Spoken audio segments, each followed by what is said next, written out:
मनुष्य हमेशा अपने भाग्य को कोसता है, ये जानते हुए भी कि भाग्य से भी ऊंचा उसका कर्म है जो उसके स्वयं के हाथों में है। एक समझदार व्यक्ति वही है जो दूसरों को देखकर उनकी विशेषताओं से सीखता है, उनसे तुलना और ईर्ष्या नहीं करता। शस्त्र केवल शरीर को घायल कर देते हैं, किंतु शब्द आत्मा को भी घायल कर देते हैं।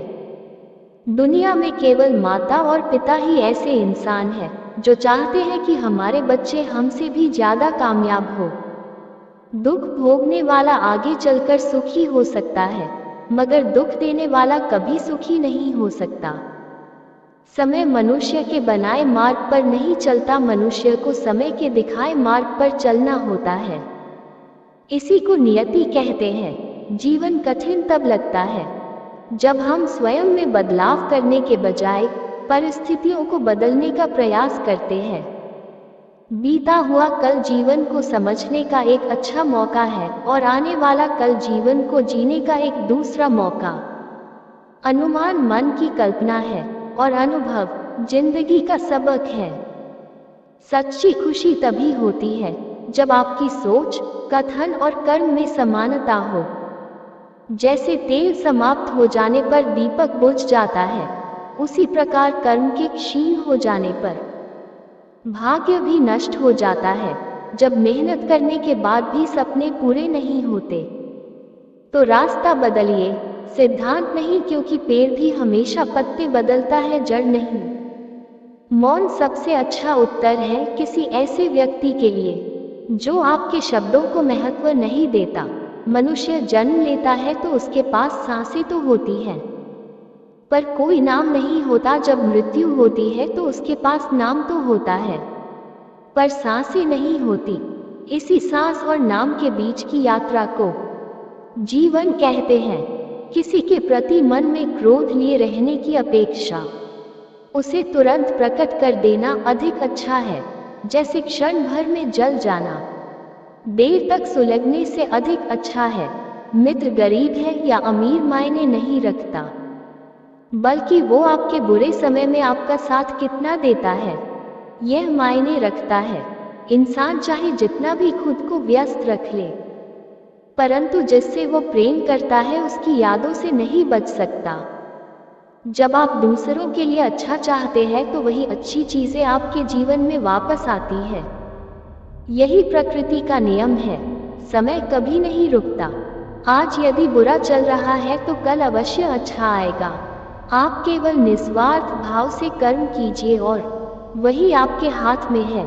कोई कुछ भी बोले, स्वर्ण को शांत को रखो, धूप कितनी ही तेज हो, समुद्र सूखा नहीं करते, जीत निश्चित हो। तो अर्जुन हर कोई बन सकता है, किंतु जब मृत्यु निश्चित हो तो अभिमन्यु बनने के लिए साहस चाहिए। कभी पीठ पीछे आपकी बात चले तो घबराना नहीं, क्योंकि बात उन्हीं की होती है जिनमें कोई खास बात होती है। अहंकार के अंधे इंसान को ना तो अपनी गलतियां दिखाई देती है और ना ही दूसरे इंसानों में कुछ अच्छाई दिखाई देती है। जो लोग दूसरों को हर समय नीचा दिखाते रहते हैं, उनको ये एहसास नहीं है कि वो ऐसा करके खुद कितना नीचे गिर रहे हैं। जिंदगी में दो लोगों का होना बहुत जरूरी है। एक कृष्ण जो ना लड़े फिर भी जीत पक्की कर दे, दूसरा कर्ण जो हार सामने हो फिर भी साथ ना छोड़े। तू करता वही है जो मैं चाहता है, होता वही है जो मैं चाहता हूँ। तू वही कर जो मैं चाहता हूँ, फिर होगा वही जो तू चाहता है। जब इंसान गलत कार्य करते हैं उस समय बाएं दाएं आगे पीछे चारों तरफ देखता है, बस ऊपर देखना भूल जाता है। भरोसा अगर खुद पर रखो तो ताकत बन जाती है और दूसरों पर रखो तो कमजोरी बन जाती है। आप कब सही थे इसे कोई याद नहीं रखता है, लेकिन तुम कब गलत थे इसे सब लोग याद रखते हैं। भगवान श्री कृष्णा कहते हैं कि मैं किसी के भाग्य का निर्माण नहीं करता और ना ही किसी के कर्मों का फल देता हूँ। मनुष्य कितना भी गोरा क्यों ना हो, परंतु उसकी परछाई सदैव काली होती है। मैं श्रेष्ठ हूँ, यह आत्मविश्वास है। लेकिन सिर्फ मैं ही श्रेष्ठ हूँ, यह अहंकार है। मैं सभी प्राणियों को समान रूप से देखता हूँ, न कोई मुझे कम प्रिय है न अधिक। लेकिन जो मेरी प्रेम पूर्वक आराधना करते हैं वो मेरे भीतर रहते हैं और मैं उनके जीवन में आता हूँ। राधा ने श्री कृष्ण से पूछा, प्यार का असली मतलब क्या होता है? श्री कृष्ण ने हंसकर कहा, जहाँ मतलब होता है वहाँ प्यार ही कहाँ होता है।